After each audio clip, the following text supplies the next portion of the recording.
The elevator descended through 47 floors of glass and steel, each number lighting up in sequence like a countdown to escape. Evelyn Grant stood alone in the polished chrome box, her reflection multiplied infinitely in the mirrored walls. Her tailored black suit was immaculate, despite the 14-hour day that had stretched behind her like a marathon of boardroom battles and quarterly projections. The Hermès briefcase in her manicured hand contained contracts worth more than most people earned in a decade, but tonight, even the weight of success felt heavy. The elevator chimed softly as it reached the parking garage, and the doors slid open to reveal the familiar concrete cavern beneath Grant Industries' tower. Fluorescent lights hummed overhead, casting harsh shadows between the rows of luxury vehicles. Evelyn's heels clicked against the polished floor as she walked toward her reserved space, the sound echoing off the walls like a metronome marking time. Before we jump back in, tell us where you're tuning in from, and if this story touches you, make sure you're subscribed, because tomorrow, I've saved something extra special for you. She had almost reached her silver Tesla when something caught her peripheral vision. Movement, subtle but unmistakable in the stillness of the after-hours garage. Her steps slowed, then stopped entirely as her gaze fixed on a weathered sedan parked in the visitor section. A car so old and battered it seemed to belong to a different era entirely. The windows were slightly fogged, but through the haze she could make out shapes inside, human shapes. Her corporate instincts flared immediately. Security breach, trespassers, potential liability. Her fingers moved toward her phone, ready to dial the security desk, but something made her hesitate. The rear passenger door was cracked open slightly, and soft murmurs drifted through the gap. Not the harsh whispers of criminals or drug users that her mind had initially conjured, but something gentler, more intimate. She found herself taking a step closer, then another, drawn by a curiosity that surprised her. Through the partially open door, she could see them clearly now. A man, probably in his early 30s, sat in the driver's seat with his body turned toward the back. His dark hair was disheveled, his clothes wrinkled, but his face held an expression of such tenderness that it stopped Evelyn's breath. In the back seat, curled up under what appeared to be a child's sleeping bag decorated with cartoon unicorns, was a little girl. She couldn't have been more than 6 or 7, her small face peaceful in sleep, one tiny hand clutching a stuffed elephant that had seen better days. "Shh, baby girl," the man whispered, his voice barely audible. "Daddy's right here, everything's okay." The child stirred slightly, making a soft sound that might have been distress, and the man immediately reached back to smooth her hair with infinite gentleness. "Just a bad dream, Lily. You're safe. Daddy's watching over you." Evelyn stood frozen, hidden in the shadow of a concrete pillar, watching this private moment unfold. The man's face was etched with exhaustion, deep lines around his eyes that spoke of sleepless nights and endless worry. But when he looked at his daughter, those lines softened into something beautiful. Pure, unconditional love radiated from him like warmth from a fire. The little girl, Lily, murmured something unintelligible and shifted in her makeshift bed. The man tucked the sleeping bag more securely around her shoulders, his movements careful and practiced, as if this were a nightly ritual, which, Evelyn realized with a sinking feeling, it probably was. They were living in the car, in her parking garage, under her building. Her mind raced through the implications. Security footage would have recorded their entry. The night guards would have seen them. Why hadn't she been notified? How long had they been here? Were they dangerous? The questions multiplied, each one spawning more concerns about liability and corporate image and— "Sleep tight, sweetheart," the man whispered, pressing a gentle kiss to his daughter's forehead. "Tomorrow's gonna be a good day, I promise." The simple words hit Evelyn like a physical blow. There was hope in his voice, despite everything. Despite the fact that he was sleeping in a car, in a parking garage with his child. Despite the obvious poverty that surrounded them like a shroud. He still believed in good days. Evelyn backed away slowly, her heels silent now as she moved with deliberate care. She reached her car without making a sound and slipped inside, her hands trembling slightly as she started the engine. As she drove toward the exit, she caught one last glimpse of the sedan in her rearview mirror, looking impossibly small and vulnerable under the harsh fluorescent lights. The drive to her penthouse apartment passed in a blur of city lights and racing thoughts. She rode the elevator to the 42nd floor in silence, her reflection staring back at her from the mirrored walls with questions she wasn't ready to answer. Her apartment was a masterpiece of modern design, floor-to-ceiling windows overlooking the glittering cityscape, furniture that cost more than most people's cars, art that museums would covet. But as she poured herself a glass of wine and stood at those magnificent windows, all she could see was a little girl sleeping in the back of a car, clutching a worn stuffed elephant while her father whispered promises about tomorrow. Somewhere far below, in the bowels of her gleaming tower, they were still there. Still vulnerable, still hoping for a good day. Evelyn set down her wine untouched and closed her eyes, but the image remained burned into her retinas like the afterglow of a camera flash. She had built her empire by making hard decisions quickly, by seeing problems and solving them with efficiency and cold logic. But this wasn't a problem that could be solved with a phone call to security. This was a moment that demanded something she had spent years learning to suppress: her conscience. The next morning arrived gray and drizzling, Seattle's perpetual mist clinging to the windows of Grant Industries Tower like ghosts of the past. Evelyn had barely slept, tossing and turning in her 1,000 thread-count sheets while images of a makeshift family haunted her dreams. She arrived at the office an hour earlier than usual, her first cup of coffee growing cold as she stared at the security monitors on her desk. "Marcus," she called through her intercom, her voice crisp with artificial authority. "I need you in my office, now." Marcus Lee appeared within minutes, impeccably dressed as always, his tablet already in hand and his expression alert. He had been her chief financial officer for nearly a decade, climbing the corporate ladder beside her with unwavering loyalty and mathematical precision. If anyone could handle this situation with the appropriate level of detachment, it was Marcus. "We have a situation," Evelyn began without preamble, gesturing toward her computer screen. "There are trespassers in the parking garage. A man and a child, sleeping in a vehicle. I need them removed immediately." Marcus frowned, already pulling up security protocols on his tablet. "How long have they been there? Did they breach our security somehow?" "I don't know the details. Just handle it." The words came out sharper than she intended, a defensive edge creeping into her voice. "Call security. Have the car towed, whatever it takes." But even as she spoke, doubt gnawed at her resolve. Marcus nodded efficiently and turned toward the door, but Evelyn found herself speaking again before she could stop herself. "Actually, wait, I'll handle this personally. There might be complications." Marcus paused, his eyebrows rising slightly. In all their years working together, Evelyn had never chosen to handle a simple security matter personally. "Complications? They have a child. We need to ensure proper protocols are followed. Social services, that sort of thing." The lie came smoothly, but it tasted bitter on her tongue. 20 minutes later, Evelyn found herself descending into the parking garage with Marcus at her side, her heels clicking against the concrete with military precision. The sedan was still there, looking even more pathetic in the harsh morning light streaming through the garage's few windows. The man, the father, was awake now, sitting in the driver's seat with the door open, helping his daughter into what appeared to be her school clothes. The little girl was beautiful in the way that children naturally are, with dark curls that caught the light and enormous brown eyes that seemed to hold the wisdom of ages. She was chattering softly to her father in Spanish, her voice musical and bright, despite their circumstances. The man responded in the same language, his tone gentle and reassuring, even as his eyes constantly scanned their surroundings with the wariness of someone who had learned to expect trouble. "Excuse me?" Evelyn called out, her voice echoing off the concrete walls. Both father and daughter turned toward her, the man's expression immediately shifting to one of guarded defensiveness. "Yes?" His English was accented but clear, his posture straightening as he stepped protectively in front of his daughter.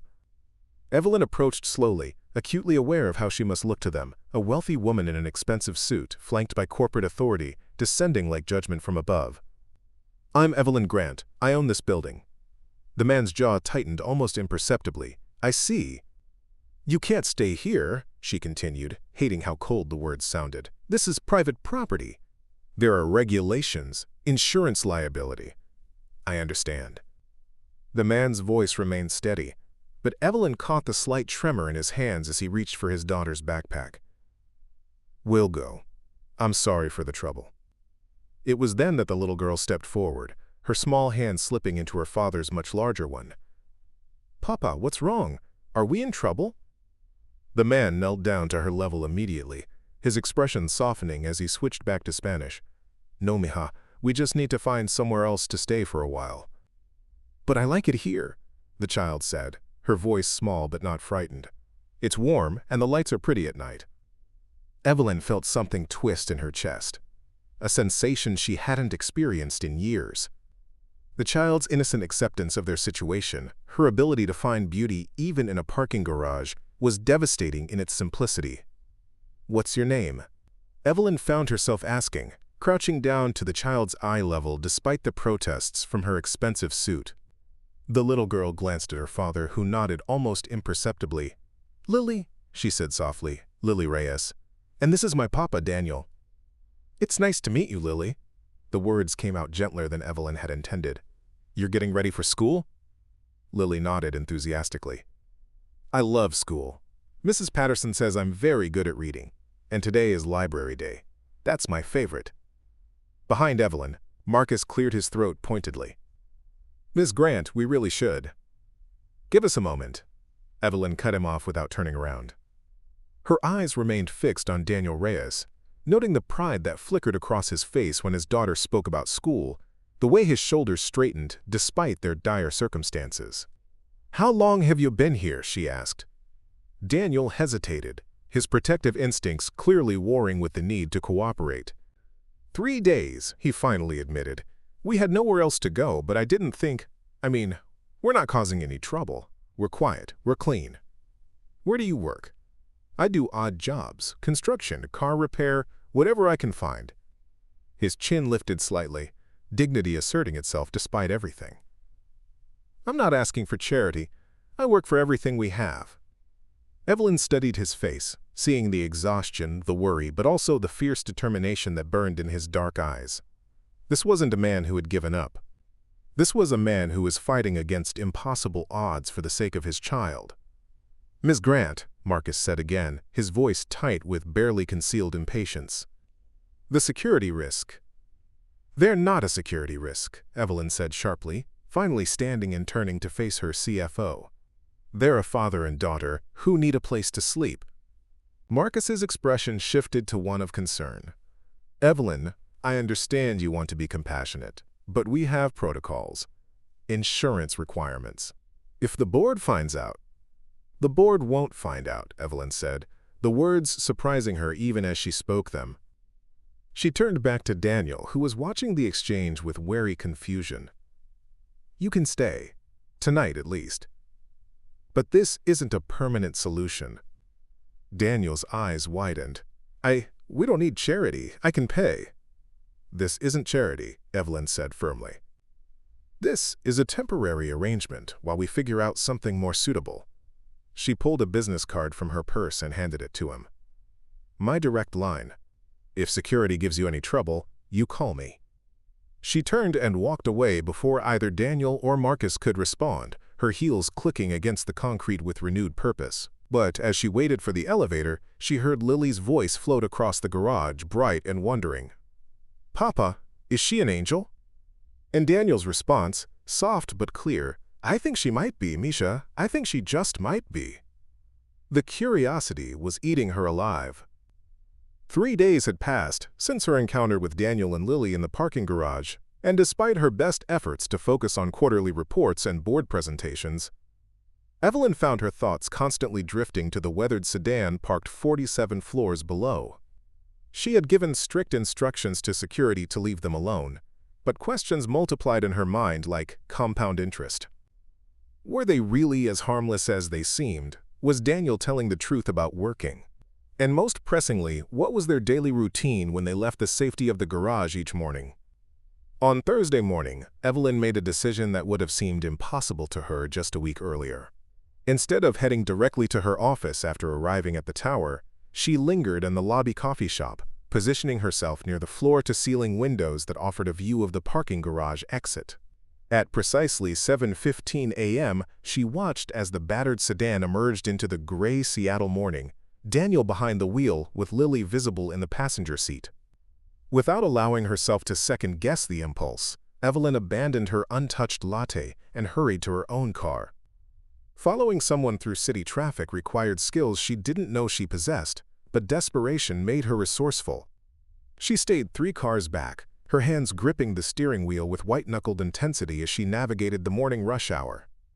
The sedan's first stop was Roosevelt Elementary School, a modest brick building with cheerful murals painted on its walls and children's artwork displayed in every window. Evelyn parked across the street and watched as Daniel walked Lily to the entrance, her small hand tucked securely in his larger one. Even from a distance, she could see the ritual they performed. Daniel kneeling down to zip Lily's jacket, checking her backpack, smoothing her curls with infinite tenderness. Other parents passed by in their SUVs and luxury sedans, dropping their children off with hurried efficiency, but Daniel took his time, as if these morning moments were sacred. When Lily disappeared into the building with a final wave, Daniel stood watching until she was completely out of sight. Only then did he return to his car, shoulders sagging slightly as the performance of strength he maintained for his daughter's sake gave way to private exhaustion. The sedan's next stop surprised Evelyn. Instead of heading to some dubious location that would confirm her worst suspicions, Daniel drove to a respectable auto repair shop in the Georgetown district. She watched from her car as he approached the owner, a heavy-set man in coveralls who greeted Daniel with genuine warmth. Within minutes, Daniel was under the hood of a customer's car, his movements efficient and confident. Evelyn spent the morning in her car, making phone calls and answering emails while keeping one eye on the repair shop. What she observed challenged every assumption she had made about Daniel Reyes. He wasn't lazy or looking for an easy handout. He worked steadily, skillfully, earning the respect of both the shop owner and other mechanics. During his lunch break, she watched him count out crumpled bills, payment for the morning's work, and carefully divide them into different envelopes. At 2:30 p.m., Daniel left the shop and drove back toward the school. Evelyn followed, her chest tight with an emotion she couldn't name. She positioned herself in the same spot across from Roosevelt Elementary and waited. When the children began streaming out of the building, Evelyn found herself scanning faces until she spotted Lily's dark curls bouncing as she ran toward the fence. Daniel was there waiting, his face transforming with pure joy at the sight of his daughter. The exhaustion, the worry, the weight of their circumstances. All of it disappeared in the radiance of his smile as Lily threw herself into his arms. "Papa!" Lily's voice carried across the street, bright with excitement. "Look what Mrs. Patterson gave me." She pulled something from her backpack, a book, Evelyn realized. A picture book with a bright yellow cover that Lily clutched like treasure. Daniel examined it with the same attention he might give a priceless artifact, listening as Lily chattered about her day, about the story they had read in class, about how she had helped another student with their math. They walked hand in hand to a small playground adjacent to the school, and Evelyn watched as Daniel pushed Lily on a swing set that had seen better days. The child's laughter rang out like music, pure and joyful despite everything she was missing, everything they couldn't provide for her. Daniel's face, as he watched his daughter soar through the air, held an expression of such fierce love that it took Evelyn's breath away. But it was the small details that broke her heart. The way Daniel carefully counted out quarters to buy Lily a juice box from a vending machine, treating it like a special occasion. How he sat on a bench and helped her with homework using a pencil so worn down it was barely functional. The way he discreetly checked his watch, measuring their playground time against whatever obligations waited next. As the afternoon stretched toward evening, Evelyn followed them to a small grocery store where Daniel used coupons to buy basics: bread, peanut butter, milk, a few pieces of fruit. She watched him weigh each purchase, literally and figuratively, choosing necessity over desire, with the practiced efficiency of someone for whom every dollar mattered. When Lily asked for a small bag of cookies, Daniel hesitated for just a moment before nodding, the indulgence clearly stretching their budget but worth it for the smile that lit up his daughter's face. The final stop was a public library, and Evelyn's throat tightened as she realized why they were there. Free entertainment, free air conditioning, free Wi-Fi where Daniel could search job listings on an ancient laptop while Lily sat beside him, reading her new book with complete absorption. From her position at a corner table partially hidden behind a tall bookshelf, Evelyn observed their quiet routine. Daniel would help Lily select new books, carrying her choices like they were made of gold. He would read to her in the children's section, his voice soft and animated as he brought stories to life. And when library closing time approached, she could see the reluctance in their movements, the knowledge that they were leaving warmth and safety for the uncertain comfort of a car in a parking garage. As evening fell and they prepared to leave the library, Evelyn made her own exit, her mind reeling with everything she had witnessed. This wasn't the story she had expected to find. Daniel Reyes wasn't a criminal or a con artist or a deadbeat looking for easy charity. He was a devoted father working impossibly hard to maintain some semblance of normal life for his child, protecting her from the harsh reality of their situation with every ounce of strength he possessed. The image that haunted her most was Lily's face as she had listened to her father read, her small features glowing with trust and love and the absolute certainty that as long as Papa was there, everything would be okay. She was a child who had every reason to be bitter, scared, or angry, but instead radiated joy and hope, and an infectious belief in goodness. As Evelyn drove back toward the tower, her hands shaking slightly on the steering wheel, she realized that she had not been observing strangers. She had been watching a reflection of her own childhood, a devoted parent sacrificing everything for their child's future, dignity maintained in the face of impossible circumstances. The memory of her own mother, working 2 jobs and still finding time to help with homework, to read bedtime stories, to make Evelyn believe that anything was possible, crashed over her with the force of a wave. She had built walls around those memories, buried them under ambition and success and the safe distance of financial security. But watching Daniel and Lily had cracked something open inside her, something she had thought was safely sealed away forever. As she descended into the parking garage and saw the familiar sedan parked in its makeshift home, she knew with absolute certainty that she could not simply walk away. She would not be able to sleep tonight, knowing that a little girl who believed in angels was sleeping in the back of a car. She would not be able to focus on profit margins and quarterly projections while Daniel counted quarters for his daughter's juice box. For the first time in years, Evelyn Grant was going to have to decide what kind of person she really wanted to be. The next morning, Evelyn found herself doing something she hadn't done in over a decade. She left her office during work hours without a scheduled appointment. Armed with a leather portfolio that contained far more cash than any reasonable person should carry, she made her way to the small coffee shop 3 blocks from Roosevelt Elementary, timing her arrival to coincide with Daniel's morning routine. She had rehearsed this conversation a dozen times in her mind, crafting arguments that would appeal to his practical nature while preserving his dignity. Money could solve problems quickly and efficiently. It was the language she spoke fluently, the tool she wielded with precision in every business negotiation. Surely a man in Daniel's position would see the logic in accepting help. At precisely 7:45 a.m., she spotted him walking down the sidewalk after dropping Lily at school. His shoulders were set with determination, but she could see the exhaustion in his gait, the way he favored his left leg slightly, probably from sleeping in cramped car seats night after night.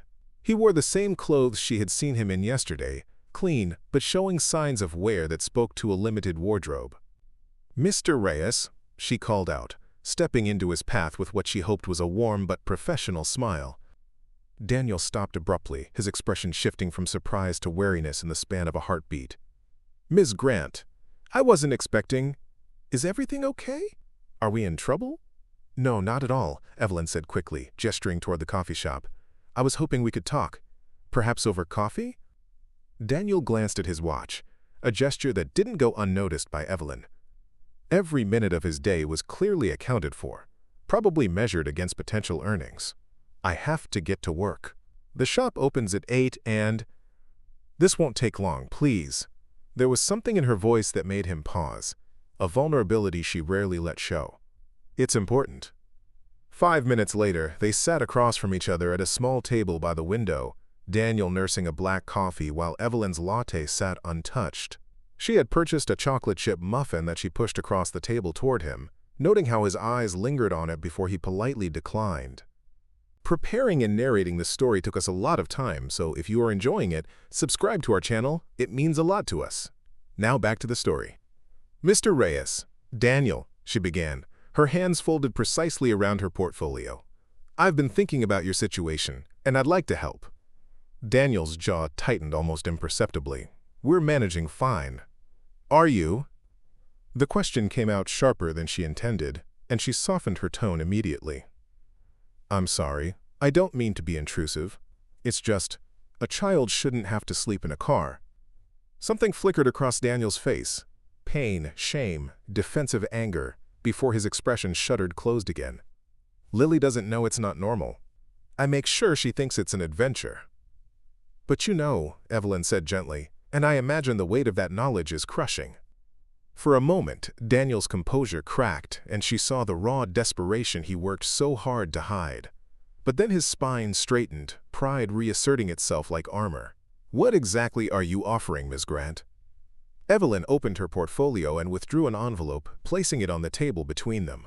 "Enough for first and last month's rent on an apartment, security deposit, basic furniture, a fresh start." Daniel stared at the envelope as if it were a poisonous snake. In exchange for what? Nothing, no strings attached, just help from one human being to another. "I don't take charity." The words came out flat and final, years of hard-won dignity compressed into 5 syllables. "This isn't charity," Evelyn said, leaning forward slightly. "Think of it as an investment, in Lily's future, in your ability to get back on your feet." Daniel pushed the envelope back across the table with deliberate slowness. "You don't know anything about me, Miss Grant. About how I got here, what I've done, what I'm capable of. For all you know, I could take your money and disappear. Or spend it on drugs. Or—" "You won't," Evelyn interrupted with quiet certainty. "Because everything about you, the way you look at your daughter, the way you work, the way you carry yourself, tells me exactly what kind of man you are." Daniel's laugh was bitter. "And what kind of man is that?" "The kind who would sleep on concrete to make sure his daughter has a blanket. The kind who spends his last quarters on juice boxes and library fines. The kind who teaches his child to find beauty in parking garage lights because he refuses to let her see darkness." The words hung in the air between them, and Evelyn watched as Daniel struggled with emotions he couldn't quite name. His hands trembled slightly as he reached for his coffee cup, and when he spoke his voice was rough with suppressed feeling. "You don't understand. I had everything once. A business, a house, a life. I made promises to my wife, to Lily, and I failed them both. Taking money from strangers, it just proves that I can't take care of my own family." "No," Evelyn said firmly, "it proves that you're human, that sometimes life throws more at us than we can handle alone, and there's no shame in accepting help when it's offered freely." Before Daniel could respond, the coffee shop door chimed, and a small whirlwind in a purple jacket burst through. Lily had somehow escaped from school, probably during recess, and spotted her father through the window. She rushed to their table with the boundless energy of a child, her backpack bouncing against her shoulders. "Papa, I saw you from the playground." She threw her arms around Daniel's neck, then noticed Evelyn for the first time. Her eyes went wide with recognition and delight. "The angel lady! You're having coffee with my papa." Daniel's face went through a complex series of emotions: embarrassment, fear, love, and something that might have been hope. "Lily, you're supposed to be in class. Mrs. Patterson is probably worried." "I told her I saw my papa and needed to say good morning properly," Lily said with the matter-of-fact logic that only children possess. She turned to Evelyn with bright curiosity. "Are you and papa friends now?" Evelyn felt something shift in her chest, a warmth that had nothing to do with the coffee shop's heating system. "I hope so, Lily. I'd very much like to be friends with both of you." "That's good," Lily said, climbing onto Daniel's lap with practiced ease. "Papa doesn't have very many friends. Most people are too busy to notice nice things." The innocent observation hit both adults like a physical blow. Daniel's arms tightened around his daughter, and Evelyn saw him blink rapidly, fighting back tears he couldn't let Lily see. "What nice things do you notice, Lily?" Evelyn asked, genuinely curious. "Lots of things." Lily's face lit up with enthusiasm. "Like how the security guard at your building, Mr. Johnson, always waves at me when we drive by. And how the lady at the library remembers my name and saves the good books for me. And how Papa always finds something beautiful to show me, even when everything looks gray." She reached into her backpack and pulled out a small juice box, the same brand Evelyn had seen Daniel buy from the vending machine. "Here, she said, offering it to Evelyn. "Papa says sharing good things makes them even better." Evelyn accepted the juice box with hands that weren't quite steady, understanding instinctively that this was Lily's most precious possession, something saved and treasured and now freely given. The gesture was so pure, so generous, that it shattered every argument she had prepared about pride and practicality. "Thank you, Lily," she managed, her voice thick with emotion. "This is the most thoughtful gift anyone has ever given me." Daniel's eyes met hers over his daughter's head, and in that moment, something passed between them, an understanding that transcended words. This wasn't about money or charity or corporate responsibility. This was about connection, about the fundamental human need to care for one another. "I should get her back to school," Daniel said quietly, but there was less distance in his voice now, less suspicion. "Of course." Evelyn stood as they prepared to leave, the envelope still sitting on the table between them. "Daniel?" He turned back, Lily's hand secure in his. "The offer stands, not as charity, but as friendship. Sometimes friends help each other." Daniel looked at his daughter, who was watching both adults with the intuitive wisdom of a child who understood more than she could articulate. When he met Evelyn's eyes again, something had changed. "I'll think about it," he said simply. As Evelyn watched them walk back toward the school, Lily skipping beside her father while chattering about her morning adventures, she realized that the conversation hadn't gone at all as she had planned. She had failed to convince Daniel to take her money, but somehow, she felt as though she had gained something far more valuable. She had been given a juice box by an angel. The solution came to Evelyn at 3 a.m., during one of the sleepless nights that had become her new normal since meeting Daniel and Lily. If Daniel's pride wouldn't allow him to accept charity, perhaps it would permit him to accept opportunity. Grant Industries employed over 300 people. Surely there was a position that could utilize his mechanical skills without triggering his instinct to flee. The next morning, she called Marcus into her office with the determination that had been missing from her voice for days. Her CFO arrived with his usual efficiency, tablet in hand and expression alert, but she could see the concern lurking behind his professional demeanor. "I need you to create a position," she said without preamble, "facilities maintenance specialist. Someone to oversee mechanical systems, handle basic repairs, coordinate with contractors. The kind of hands-on work that requires real skill." Marcus frowned, scrolling through his tablet. "We already have a facilities management company on contract. Jackson & Associates handles all our—" "Not anymore." Evelyn's voice carried the tone that had closed billion-dollar deals and silenced boardroom opponents. "I want someone in-house. Someone who understands that a smoothly running building is essential to productivity." "Evelyn," Marcus said carefully, setting down his tablet, "this is about the man in the parking garage, isn't it?" She met his gaze directly, unflinching. "Daniel Reyes is a skilled mechanic with experience in small business management. He's exactly what we need." "What we need," Marcus said with the patience of someone explaining simple math to a child, "is to maintain professional boundaries. You can't solve every sob story that crosses your path." "This isn't a sob story," Evelyn snapped. "This is a man who works harder in a day than most of our executives work in a week. And if you can't see the value in that, perhaps I need to reconsider your position as well."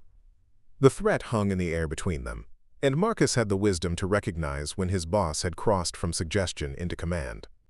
"What's the salary range for this position?" "Competitive. Enough for him to afford decent housing and childcare."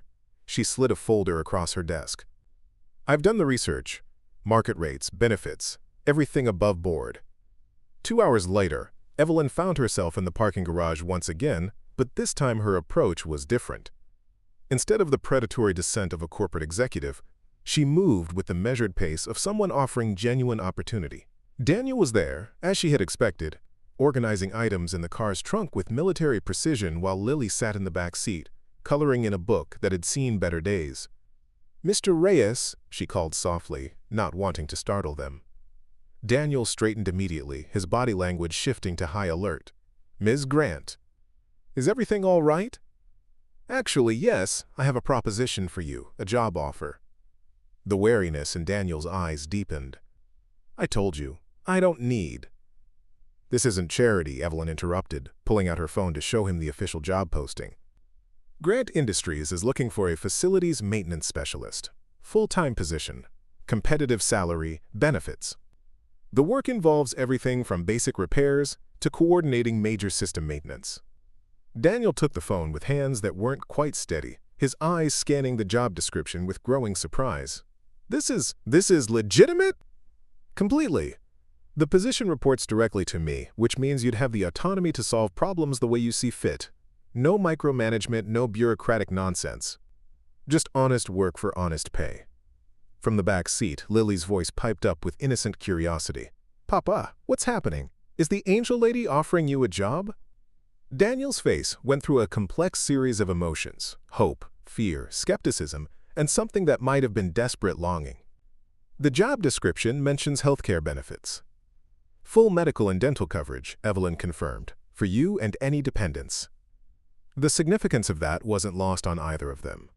Lily had been to a doctor exactly twice since they'd lost their home, both times to emergency clinics when her fever spiked too high for Daniel to manage alone.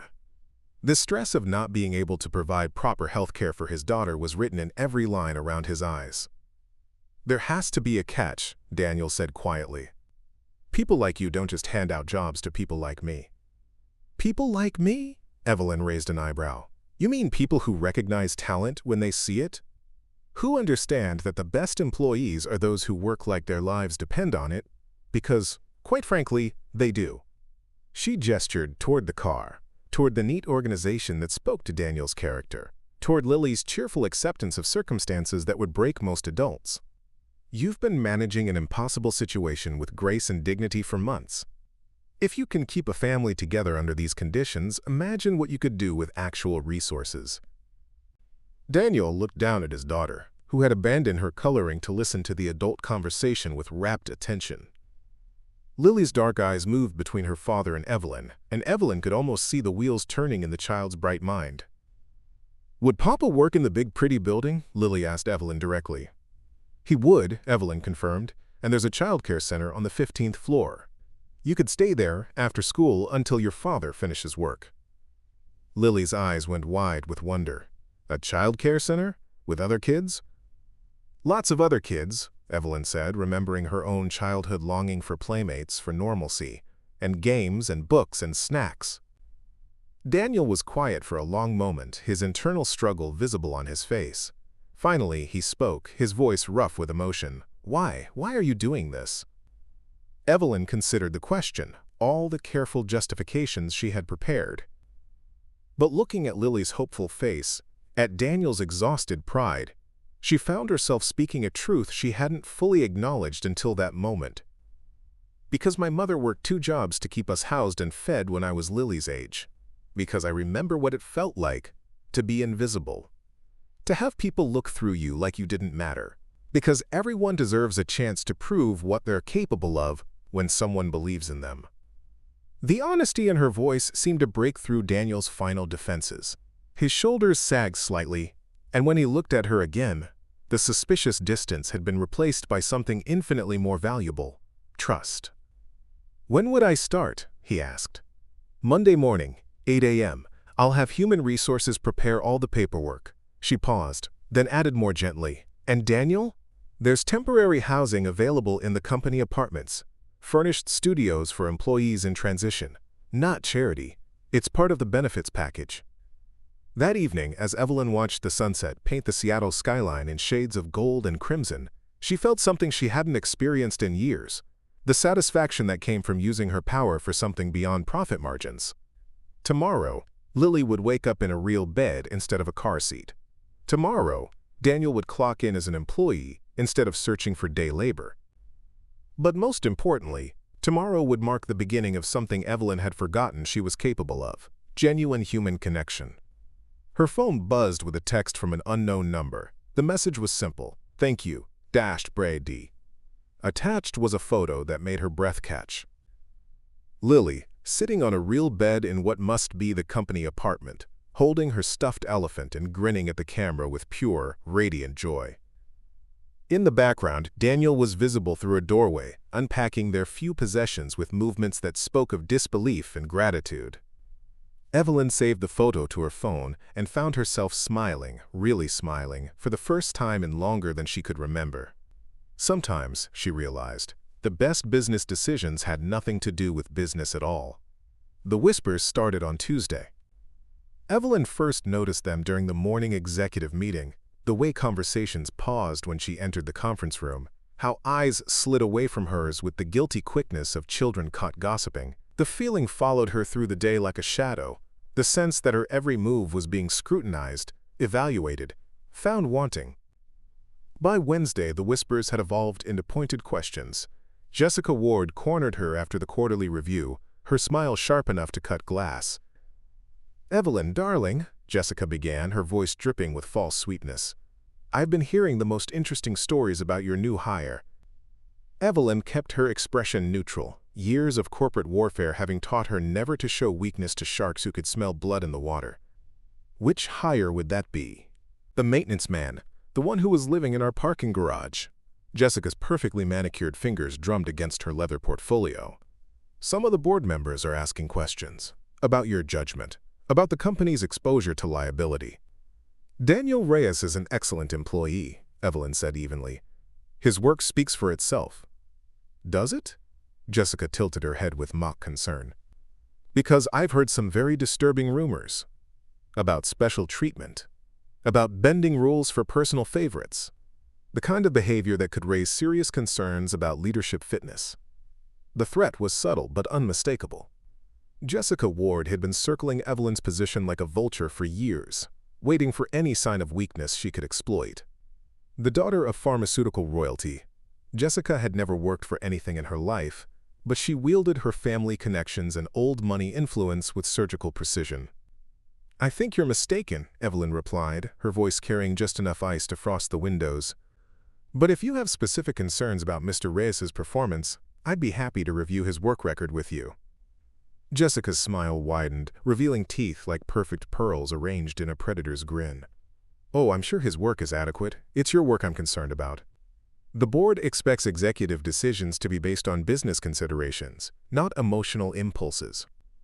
That evening, Evelyn found herself on the 47th floor, standing at her office windows and staring down at the city lights while anger simmered in her chest like molten metal. The confrontation with Jessica had been followed by a carefully casual conversation with Marcus, who had voiced similar concerns with the diplomatic delicacy of someone trying to defuse a bomb. "I'm just saying," Marcus had concluded, "that some people are starting to question whether your involvement with this family is affecting your professional judgment." Her professional judgment, 20 years of building Grant Industries from a mid-tier consulting firm into a multinational corporation, and they questioned her judgment over one employee hire. The irony wasn't lost on her. The same board members who praised her vision and leadership when it generated profits were now whispering about emotional impulses when she showed basic human decency. A soft knock at her door interrupted her brooding. "Come in!" To her surprise, it was Daniel, still wearing his work clothes and carrying a small toolbox. In the 3 days since he'd started, she had seen him around the building but hadn't spoken to him directly, wanting to avoid any appearance of favoritism that Jessica could use as ammunition. "I'm sorry to bother you, Miss Grant," he said, his voice carefully formal, but the heating system in the East Wing was making unusual noises. "I wanted to check with you before ordering replacement parts." Evelyn turned from the window, noting how Daniel stood in her doorway with the respectful distance of someone who understood workplace hierarchies. He had trimmed his hair and bought new work clothes with his first paycheck, transforming from the desperate man in the parking garage into someone who belonged in a corporate environment. But she could still see the exhaustion around his eyes, the weight of responsibility that never fully lifted. "What's your assessment?" she asked. "The main circulation pump is failing. We can patch it temporarily, but it'll need replacement within the month. I can get quotes from 3 suppliers by tomorrow." "Do it." She paused, then added more quietly, "How are you settling in? Is the apartment working out?" Daniel's formal posture relaxed slightly. "It's perfect. Lily loves having her own room. She's been practicing reading out loud every night. Says she wants to be ready for the smart kids at the child care center." Despite everything, Evelyn found herself smiling. "She's already one of the smart kids." "Yes, she is." Daniel's voice carried the fierce pride that always surfaced when he spoke about his daughter. "Ms. Grant, I wanted to thank you again. For the opportunity, for everything." I know this wasn't a normal hiring process, and I promise you won't regret. Daniel, Evelyn held up a hand to stop him. You don't need to prove anything to me. You've already proven it. They stood in comfortable silence for a moment, two people who had found an unexpected connection across the vast divide of their circumstances. But the moment was shattered by the sharp click of heels in the hallway, and Jessica Ward appeared in the doorway like a malevolent spirit summoned by their contentment. How cozy, Jessica said, her voice dripping with false warmth. The CEO and her pet project, having after-hours meetings. Daniel immediately stepped back, his body language shifting to high alert. He could sense the danger in Jessica's tone even if he didn't understand the corporate dynamics at play. I should go. Good evening, Ms. Grant. Actually, Jessica said, blocking his path with the casual cruelty of someone used to treating service workers as furniture, I think you should stay. I have some questions about your unique hiring process. That's enough, Jessica. Evelyn's voice carried a warning that would have stopped a wiser person in their tracks. But Jessica was drunk on her own perceived power, the thrill of finally having ammunition against the woman she'd resented for years. Is it? Because I think the board should know exactly how their CEO makes personnel decisions. Whether she's capable of maintaining professional boundaries. Daniel's face had gone pale, understanding beginning to dawn in his dark eyes. I should never have taken this job. I should have known it would cause problems for you. No, Evelyn said firmly, stepping between Daniel and Jessica like a shield. You earned this job. You belong here. Do you? Jessica asked with mock innocence. Because some of us are starting to wonder whether you're still capable of putting the company's interests first. The words hung in the air like a gauntlet thrown down, and Evelyn felt the familiar surge of adrenaline that had carried her through countless boardroom battles. But this time, it wasn't about profit margins or market share. This time, it was about something far more important. I've never been more clear about what the company's interests are, Evelyn said, her voice deadly calm. The question is whether you're smart enough to recognize them. Jessica's smile faltered slightly, uncertainty flickering across her perfect features. She had expected Evelyn to back down, to apologize and distance herself from the controversial hire. She hadn't expected a counterattack. We'll see, Jessica said finally, her voice tight with suppressed rage. The board meeting is next week. I'm sure they'll be very interested in hearing about your recent expansion of company services. She turned and left without another word, her heels clicking against the marble floor like a countdown timer. Daniel stood frozen in the aftermath, his face stricken with guilt and fear. This is my fault, he said quietly. I've caused trouble for you. I should resign. Absolutely not. Evelyn's voice was steel wrapped in silk. Jessica Ward has been looking for an excuse to challenge me for years. If it wasn't you, it would be something else. But your job. My job is to run this company in a way that reflects my values. And if the board can't understand that investing in good people is good business, then maybe they need new leadership after all. Daniel looked at her with something approaching awe, as if he couldn't quite believe someone was willing to fight for him. Why are you doing this? You could have just fired me, apologized to the board, moved on. Evelyn considered the question, all the rational explanations she could offer, but in the end, there was only one truth that mattered. Because Lily drew me a picture yesterday. A picture of her family, you, her, and a tall lady in a business suit, standing in front of a big building. She labeled it, my friends. When someone includes you in their definition of family, you don't abandon them to make your life easier. The silence that followed was profound, filled with understanding that transcended words. Outside the windows, Seattle sparkled in the darkness, a city full of invisible struggles and hidden connections.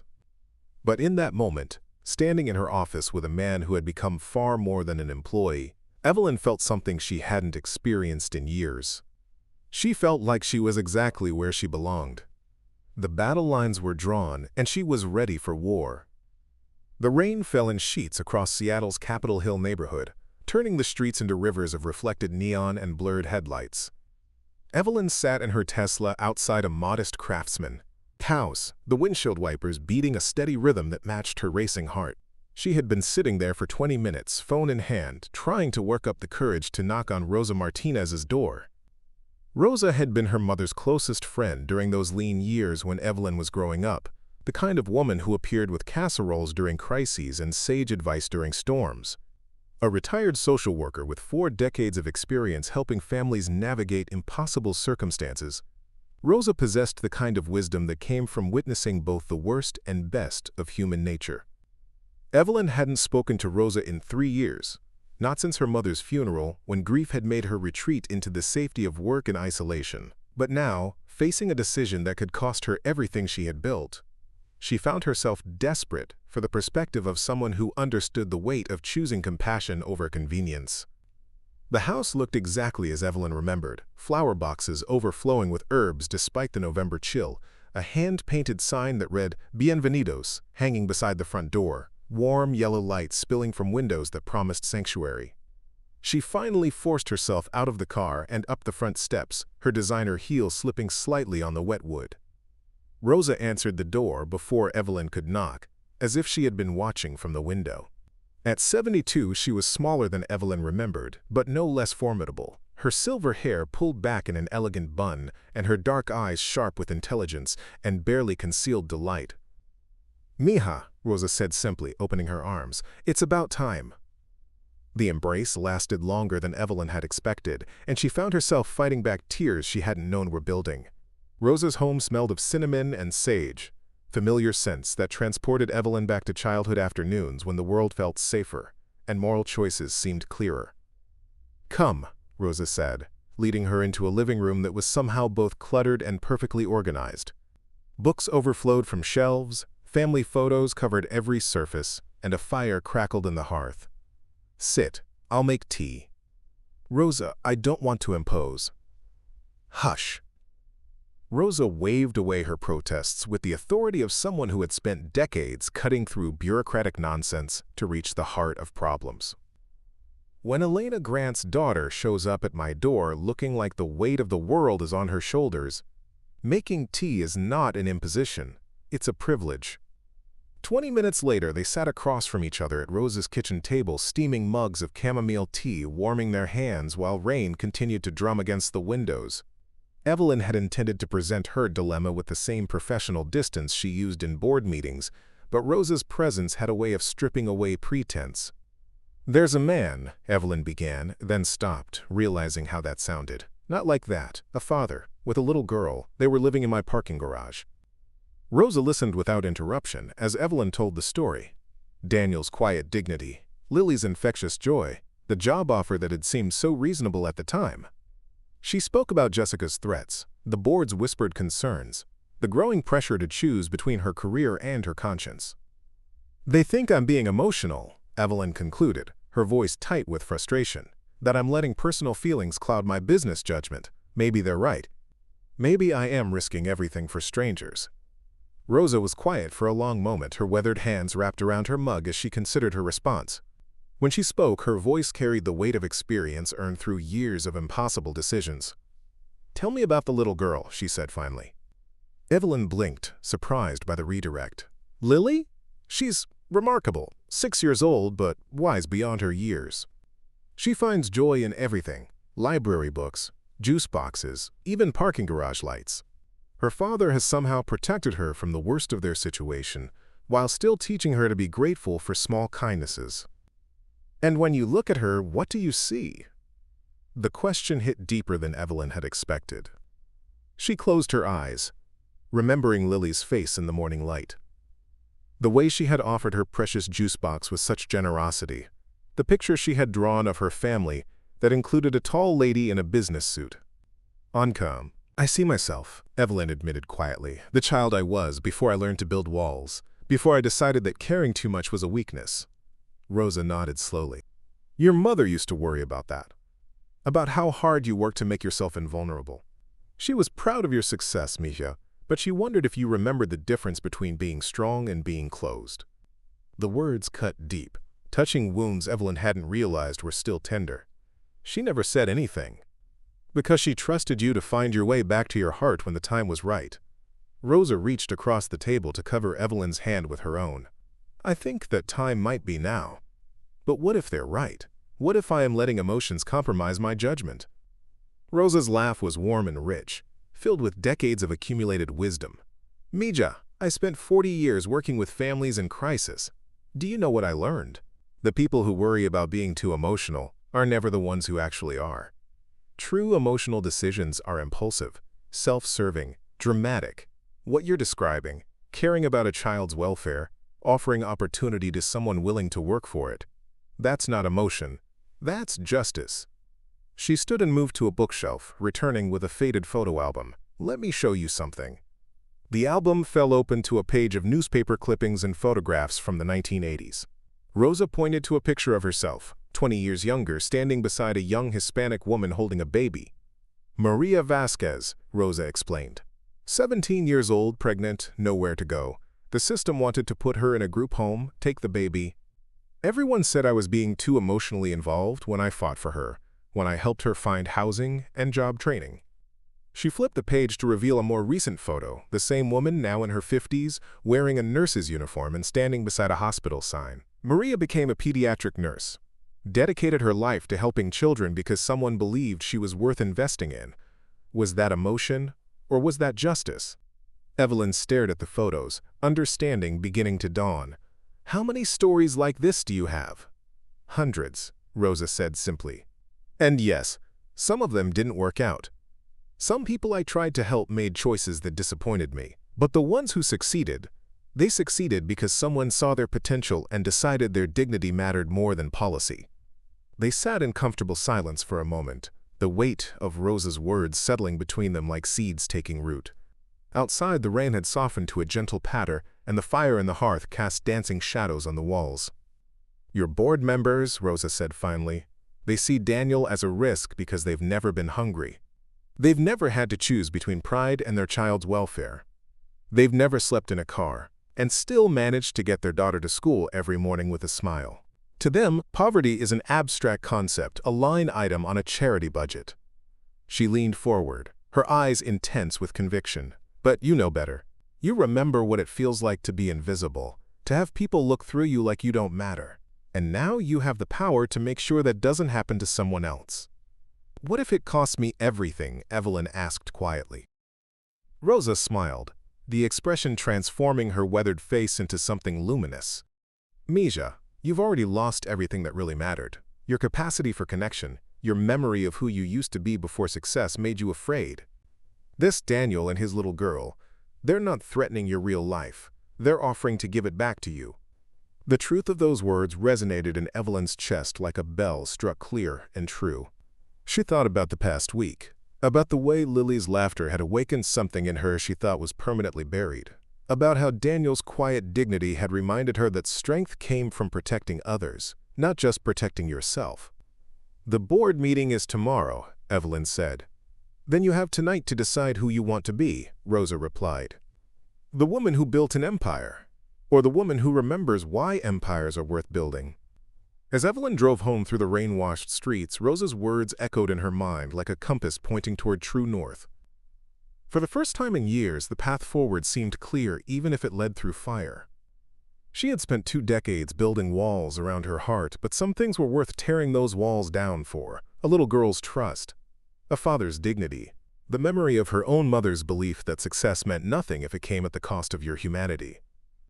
Tomorrow, she would find out what she was really made of. The call came at 2:47 a.m., cutting through Evelyn's restless sleep like a blade.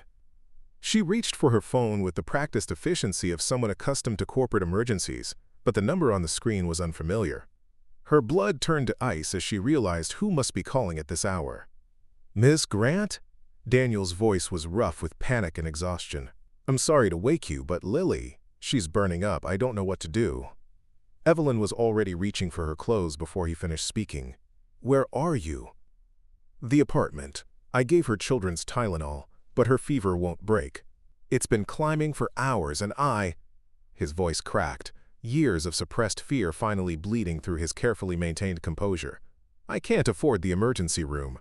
The insurance hasn't kicked in yet, and they'll want payment up front, and Stay where you are, Evelyn commanded, pulling on jeans and a sweater with sharp, efficient movements. I'm coming. The drive to the company apartments took 12 minutes through empty Seattle streets, but it felt like hours. Evelyn's mind raced through possibilities. Meningitis, pneumonia, a dozen childhood illnesses that could turn serious without proper medical care. She had never realized how many children's hospitals she passed on her daily route until tonight, when each one she couldn't access felt like a personal failure. She found Daniel pacing the small living room like a caged animal, his hair disheveled and his face etched with the particular terror that comes with watching your child suffer while feeling powerless to help. Lily lay on the couch, wrapped in every blanket they owned, her small face flushed with fever and her breathing rapid and shallow. "How long has she been like this?" Evelyn asked, kneeling beside the couch to feel Lily's forehead. The child's skin was burning hot, and her eyes had the glassy, unfocused look of high fever. "Since around 10, Daniel said, his voice breaking. "She complained about her throat at dinner, but I thought it was just tiredness. Then she started shivering, and the fever just kept climbing. I should have known. I should have taken better care of her." "Stop." Evelyn's voice was firm but gentle. "This isn't your fault. Children get sick. It happens to millionaires, kids and presidents, kids and every other kind of kid. The only thing that matters now is getting her help." She was already pulling out her phone, scrolling through contacts until she found the number she needed. Dr. Sarah Chin answered on the second ring, her voice alert despite the hour. "Sarah, it's Evelyn Grant. I need a favor. A big one." 20 minutes later, they were in Evelyn's Tesla racing through the night toward Seattle Children's Hospital, Lily bundled in the back seat with her head in Daniel's lap while he whispered soft reassurances in Spanish. Dr. Chen had called ahead, smoothing the way with the kind of professional courtesy that money and connections could buy, but that Daniel could never have accessed on his own. In the back seat, Lily stirred restlessly, her small voice thick with fever. "Papa, are we going on another adventure?" Daniel's face crumpled as he smoothed her damp curls away from her forehead. "Yes, baby girl, just a little adventure to make you feel better." "Is the angel lady coming too?" Lily's fevered gaze found Evelyn in the rearview mirror, and even through her illness, she managed a wan smile. "I drew you another picture, but it's at home." "I can't wait to see it," Evelyn managed, her throat tight with emotion. In the mirror, she watched Daniel press a gentle kiss to his daughter's forehead, his love so fierce and desperate it was almost painful to witness. The emergency room was a blur of efficient movement and medical terminology. Lily was taken back immediately, her condition serious enough to bypass the usual waiting room purgatory. Daniel followed the gurney like a shadow, his hand maintaining contact with his daughter even as nurses and doctors swarmed around her. Evelyn found herself relegated to the family waiting area, a sterile space filled with uncomfortable chairs and the particular silence that comes with shared anxiety. For the first time in hours, she had a moment to process what she was doing, sitting in a hospital at 3 in the morning with a man who was technically her employee and a child who had somehow become central to her world. It should have felt strange, but instead, it felt inevitable. Like everything in her carefully controlled life, had been leading to this moment of absolute clarity about what mattered. Daniel emerged from the treatment room an hour later, his face gray with exhaustion but no longer etched with panic. "Strep throat," he said, collapsing into the chair beside her. "Severe, but treatable. They're giving her IV antibiotics and fluids. She should be able to go home in a few hours." The relief hit Evelyn like a physical blow, and she realized she had been holding her breath for the past hour. Thank God. They sat in silence for a moment. The crisis passed, but its emotional aftermath still echoing between them. Daniel's hands trembled slightly as he scrubbed his face, and when he spoke, his voice was raw with vulnerability. "I keep failing her," he said quietly. "I couldn't keep us from losing our home. I couldn't prevent her from having to sleep in a car. I couldn't even recognize when she was getting seriously sick. What kind of father does that make me?" "The human kind," Evelyn replied without hesitation. "The kind who works every day to provide for his child. The kind who sleeps in parking garages to make sure she has a roof over her head. The kind who loves her so much that a fever feels like a personal catastrophe." Daniel looked at her with surprise, as if he hadn't expected such fierce defense of his parenting. "You don't understand. I had everything once. A successful business, a house with a yard where Lily could play, health insurance that would have covered tonight without question. I built a life for my family, and then I let it all slip away." "What happened?" Evelyn asked gently, understanding that this was the first time Daniel had trusted anyone with the full story. Daniel was quiet for so long that she thought he wouldn't answer. When he finally spoke, his voice carried the weight of accumulated grief and guilt. "My wife, Carmen, she was diagnosed with ovarian cancer when Lily was 3, stage 4. The doctor said if we had caught it earlier." He shook his head. "But Carmen was young, healthy. Neither of us thought to worry about every ache or pain." The pieces began falling into place for Evelyn. The medical bills, the business that couldn't survive its owner's extended absence, the cascade of financial disasters that could destroy even a well-prepared family. "I spent 2 years fighting for her," Daniel continued. "Experimental treatments, second opinions, anything that might buy us more time. I mortgaged the business, sold everything we owned, depleted our savings, and in the end, it wasn't enough. She died anyway, and I was left with nothing but debt and a 4-year-old who kept asking when Mama was coming home." Tears tracked down Daniel's cheeks, but his voice remained steady. "I thought I could rebuild, that if I worked hard enough I could create a new life for Lily. But medical debt doesn't forgive itself, and bankruptcy doesn't erase the fact that I failed to protect the people I loved most." "You didn't fail," Evelyn said fiercely. "You fought. You sacrificed everything to try to save your wife, and when that wasn't possible, you kept fighting to protect your daughter. That's not failure, Daniel. That's heroism." Daniel's laugh was bitter. "Heroes don't end up sleeping in parking garages." "Yes, they do," Evelyn said with quiet conviction. "They absolutely do. Because heroes are just people who refuse to give up, even when the world tells them they should. Heroes are people who find ways to make their children feel safe and loved, even when their own world is falling apart." She thought about her conversation with Rosa, about the difference between emotion and justice, about the courage required to see clearly when everyone around you chose blindness. "I grew up thinking heroes were people who never needed help," she continued. "People who were strong enough to handle everything alone. But watching you with Lily, seeing how you've protected her while still teaching her to hope, that's the kind of strength I've been trying to build my whole life." Daniel stared at her, something shifting in his expression.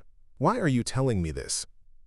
"Because someone needs to remind you of who you are," Evelyn said simply. "You're not a charity case or a sob story or a liability. You're a man who has faced the worst life could throw at you and still gets up every morning to make sure his daughter believes in good days. That's exactly the kind of person I want in my life, regardless of what anyone else thinks." Before Daniel could respond, a nurse appeared in the doorway. "Mr. Reyes? Lily is asking for you, and her fever has broken completely. You can take her home whenever you're ready." As they walked back toward the treatment room together, Evelyn felt something settle into place in her chest, a sense of rightness that had nothing to do with corporate strategy or profit margins. Tomorrow's board meeting would determine the future of her career, but tonight had determined something far more important. Tonight had reminded her who she wanted to be. The morning light streaming through the company apartment windows felt different somehow, softer, more forgiving than the harsh fluorescent glare that usually marked the beginning of Evelyn's days. She sat at the small kitchen table watching Daniel make pancakes while Lily, fully recovered from her bout with strep throat, chattered excitedly about the adventure at the hospital and how the nurses had given her a teddy bear wearing scrubs. It had been 3 weeks since the emergency room crisis, 3 weeks that had fundamentally altered the rhythm of Evelyn's carefully structured life. What had started as impromptu visits to check on Lily's recovery had evolved into something unprecedented. Genuine friendship that transcended the traditional boundaries between CEO and employee. "The butterfly pancake," Lily announced as Daniel placed a carefully shaped creation on her plate. "It's beautiful, Papa." Evelyn marveled at the transformation in both father and daughter. Daniel moved with a confidence that had been missing in those early days, his shoulders no longer perpetually braced against the next catastrophe. Lily had bloomed like a flower given proper soil. Her laughter came easier now. Her curiosity had room to flourish, and she had begun talking about the future with the casual optimism that should be every child's birthright. "Miss Evelyn," Lily said, having long ago abandoned the formal title despite Daniel's gentle corrections, "will you help me with my reading today? Mrs. Patterson says I'm ready for the harder books." "Of course," Evelyn replied, surprised by how naturally the domestic routine had come to feel. She had spent 20 years avoiding any obligation that couldn't be scheduled or delegated, but somehow making time for Lily's homework and Daniel's cooking lessons had become the most essential parts of her week. Her phone buzzed with a text from Marcus, Board meeting in 2 hours. Are you ready for this? The reminder sent a familiar spike of adrenaline through her system, but it was tempered now by something stronger than corporate ambition. Over the past weeks, as she had watched Lily struggle with nightmares about losing another parent and Daniel fight to rebuild his sense of self-worth, Evelyn had gained a clarity about priorities that no business school could have taught her. "Everything okay?" Daniel asked, noting her expression as she put her phone away.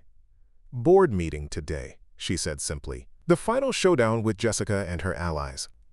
Daniel's face tightened with guilt, an expression that had become frustratingly familiar despite Evelyn's repeated assurances that he wasn't responsible for corporate politics that predated his arrival by years. "I should never have accepted the job. The trouble it's caused you." "Stop," Evelyn interrupted firmly. "We've been through this. Jessica Ward has been gunning for my position since before I knew you existed. The only difference is that now she's shown her hand, which actually puts me at an advantage." She stood and moved to the window, looking out at the Seattle skyline that had been the backdrop for so many of her ambitions. But the view looked different now, populated not just with opportunities for expansion and profit, but with awareness of the human lives hidden behind every window, every anonymous car in every parking garage. "I've been thinking," she said, turning back to face Daniel and Lily, "about what comes next, for the company, I mean." Daniel set down his spatula, giving her his full attention with the respect he showed whenever she shifted into strategic mode. Even Lily seemed to sense the importance of the moment. Her fork paused halfway to her mouth. "Grant Industries has always been successful at creating wealth," Evelyn continued. "But success without purpose is just accumulation. I want to build something that matters." She pulled out her tablet and showed them the presentation she had been working on for weeks. A comprehensive plan for a new division of the company focused on providing transitional employment and housing for families in crisis. The slides detailed everything from job training programs to child care services to partnerships with local schools and healthcare providers. "The Grant Foundation for Family Stability," she explained. "Not charity, but opportunity. Real jobs for people who want to work, combined with the support services that make sustainable success possible." Daniel stared at the screen, his expression cycling through surprise, hope, and something that might have been awe. "You want to institutionalize what you did for us?" "I want to scale it," Evelyn corrected. "What we have, this partnership, this mutual respect, it works because we see each other as whole people, not just roles. The foundation would operate on that principle." She flipped to a slide showing organizational charts and budget projections. "You'd head the employment division. Your experience with both success and setback gives you credibility with families that traditional social workers can't match. And your mechanical skills could be the foundation for a vocational training program." "Me?" Daniel's voice cracked slightly. "You want me to run a division?" "I want you to lead it," Evelyn said firmly. "There's a difference. Leadership isn't about credentials or pedigree. It's about understanding the mission and having the courage to execute it with integrity." Lily had been listening with the intense focus she brought to adult conversations she didn't entirely understand but sensed were important. Now she spoke up with the directness that was her trademark. "Does this mean we can help other kids like me, kids whose daddies are sad but trying really hard?" The question hit both adults like a physical blow, Lily's innocent insight cutting straight to the heart of what they were really discussing. Evelyn knelt beside the child's chair, meeting her dark eyes with serious attention. "Yes, Lily, that's exactly what it means." Lily considered this with the gravity of a child who had learned too early that the world contained both kindness and cruelty. "That's good," she said finally, "because some kids don't have angel ladies to help their families." The words settled over them like a benediction, crystallizing the truth that had been building for weeks. This wasn't about corporate strategy or public relations or even personal redemption. This was about the radical act of seeing clearly, of refusing to accept that suffering was inevitable just because it was invisible. 2 hours later, Evelyn stood outside the Grant Industries boardroom, her presentation materials organized with military precision and her mind calm with the certainty that came from absolute clarity of purpose. Through the glass walls, she could see the board members taking their seats, Marcus with his usual expression of cautious support, Jessica with the predatory satisfaction of someone who believed victory was assured, and the other members with the careful neutrality of people waiting to see which way the wind would blow. Her phone buzzed with a text from Daniel. "Lily wanted you to have this for luck." The attached photo showed a crayon drawing on construction paper, a stick figure woman in a blue dress, standing in front of a tall building, surrounded by smaller figures holding hands. At the bottom, in Lily's careful printing, were the words, "Miss Evelyn's family." Evelyn saved the image and slipped her phone into her jacket pocket, feeling the weight of it like a talisman against her heart. Then she opened the boardroom door and stepped into the future she had chosen to build. "Good morning," she said to the assembled board, her voice carrying the confidence of someone who had finally remembered what she was fighting for. "I have some exciting news to share about the future direction of Grant Industries." Jessica's smile was sharp and expectant, clearly anticipating the announcement of Daniel's termination and Evelyn's return to corporate orthodoxy. But as Evelyn began her presentation about the foundation for family stability, about turning profit into purpose and success into significance, that smile began to fade. By the time Evelyn reached the slide showing projected 5-year returns on investment in human potential, Jessica's face had gone pale with the realization that she had fundamentally misunderstood the game being played. This wasn't about one employee or one hiring decision. This was about revolution disguised as evolution, about transforming a company from the inside out using the very language of business success that the board couldn't argue against. As Evelyn clicked to her final slide, a photograph of Daniel and Lily laughing together in the apartment they now called home, she felt the satisfaction that came from perfect alignment between values and action. "The foundation will launch next quarter," she concluded, with Daniel Reyes as its first director. "I believe this initiative will not only generate substantial community goodwill, but also establish Grant Industries as a leader in corporate social responsibility. Are there any questions?" The silence that followed was profound, filled with the sound of old assumptions crumbling and new possibilities taking root. When Marcus finally spoke, his voice carried grudging admiration. "It's brilliant," he said simply. "Audacious, but brilliant." And for the first time in her career, Evelyn Grant knew with absolute certainty that she had made the right choice. The silence in the boardroom stretched like a held breath, 20 seconds that felt like an eternity as Evelyn watched the faces around the polished mahogany table process what she had just presented. Marcus was nodding slowly, his financial mind already calculating the long-term benefits of the proposed foundation. The other board members wore expressions of careful consideration, the kind of diplomatic neutrality that preceded either enthusiastic support or devastating rejection. But Jessica Ward's face had transformed into something magnificent in its fury, a mask of barely controlled rage that spoke to years of frustrated ambition finally reaching a breaking point. She stood slowly, her designer suit impeccable despite the tremor in her hands, and when she spoke, her voice carried the crystalline precision of someone delivering what she believed would be a killing blow. "This is exactly what I've been warning you about," Jessica said, her gaze sweeping the room to ensure she had everyone's attention. "Evelyn has lost all perspective. She's so emotionally compromised by this family that she's willing to risk the entire company's reputation on some misguided social experiment." She clicked open her own tablet, revealing what appeared to be a carefully prepared counter-presentation. "I've done my research on Daniel Reyes. Did you know he filed for bankruptcy 2 years ago? That he has outstanding medical debt in excess of $300,000? That his business failed because he couldn't manage basic financial obligations?" The accusations hung in the air like smoke, designed to poison the atmosphere of hope that Evelyn had been building. But instead of feeling defensive, Evelyn felt a calm settle over her, the kind of clarity that comes when someone shows you exactly who they are and eliminates any doubt about where you need to stand.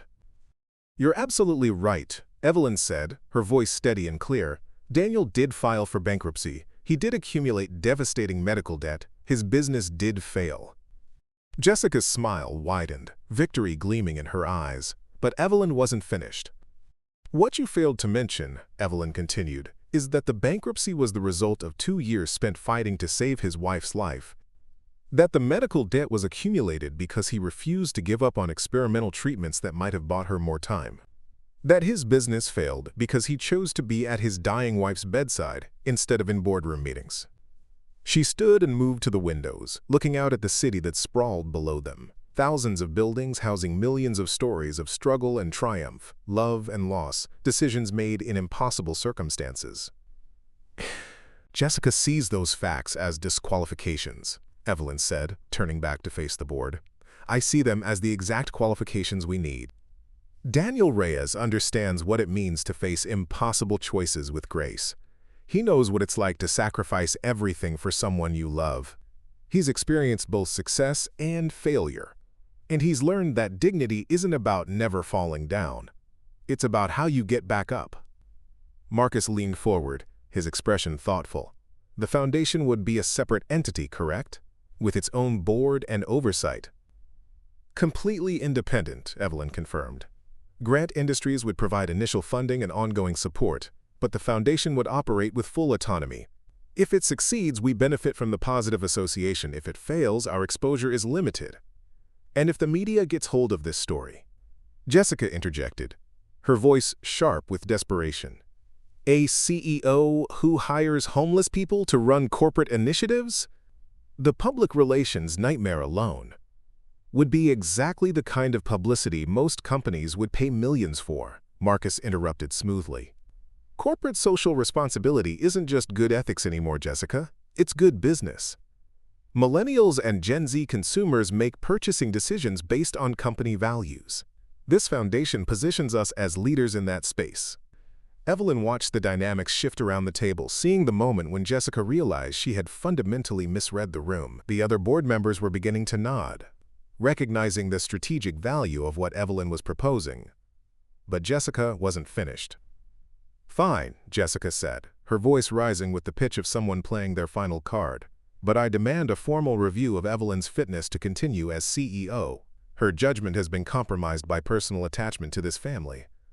She's making decisions based on emotion rather than business logic. The accusation landed in the room like a gauntlet thrown down, and Evelyn felt the familiar surge of adrenaline that had carried her through countless corporate battles. But this time, something was different. This time, she wasn't fighting to prove herself worthy of power. She was fighting to prove that power was worthy of being used for good. "You want to question my judgment?" Evelyn said, her voice deadly calm. "Let's talk about judgment." She moved to the presentation screen and clicked to a new slide, one she had prepared but hoped she wouldn't need to use. It showed a detailed financial analysis of Jessica's tenure on the board, highlighting several questionable decisions that had cost the company millions. 3 years ago, you pushed for the Meridian acquisition despite due diligence concerns. That deal cost us $42 million when it collapsed. 2 years ago, you championed the European expansion that we had to abort at a loss of $18 million.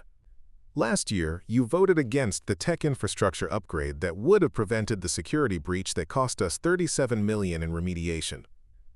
Jessica's face had gone white, her carefully crafted composure crumbling as Evelyn continued the methodical demolition of her credibility. Your track record of business judgment has cost this company nearly $100 million over 3 years, Evelyn concluded. My emotional decision to hire Daniel Reyes has saved us money, improved employee morale, and generated positive community relations. So please, Jessica, enlighten us all about what constitutes sound business judgment. The silence that followed was different from the earlier pause.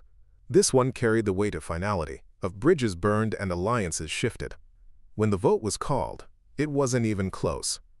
The foundation was approved unanimously, with Jessica abstaining in a gesture that everyone understood as professional defeat. As the board members filed out, several stopped to congratulate Evelyn on what they termed a, quote, a visionary initiative. Marcus lingered, his expression mixing admiration with concern. "That was brilliantly executed," he said quietly, "but you've made an enemy for life." "I already had an enemy," Evelyn replied. "The difference is that now everyone else knows it too." An hour later, Evelyn found herself back in the company apartment, where Daniel was helping Lily with a school project about family trees. They looked up as she entered, their faces bright with curiosity and hope. "How did it go?" Daniel asked, though her expression had already given him the answer. "We're launching the foundation," Evelyn said simply. "If you're still interested in the job." Daniel's face went through a complex series of emotions before settling on something that looked like wonder. "You really did it. You risked everything for us." "No," Evelyn corrected, settling onto the couch beside them and looking at Lily's carefully drawn family tree, which now included a branch labeled Miss Evelyn, Chosen Family. "I risked everything for me, for the person I want to be, for the life I want to live." She thought about her conversation with Rosa, about the choice between the woman who built an empire and the woman who remembered why empires were worth building. Looking at Daniel and Lily, at the home they had created together in this small apartment, she knew with absolute certainty which woman she had chosen to be.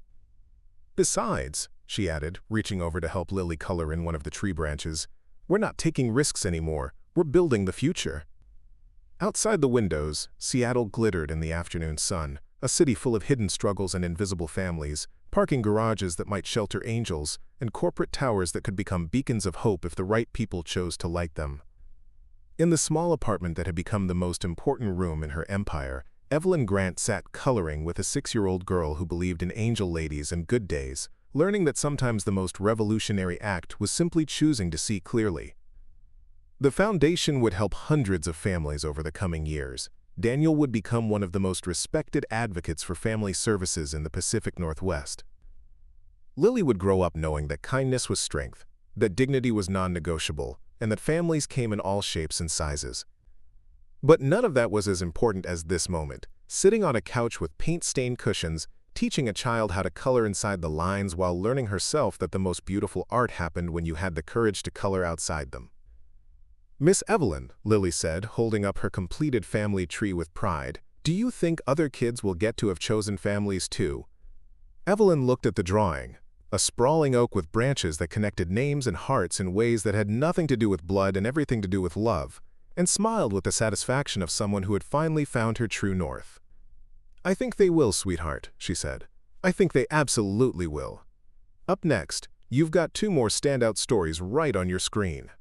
If this one hit the mark, you won't want to pass these up. Just click and check them out. And don't forget to subscribe and turn on the notification bell so you don't miss any upload from us.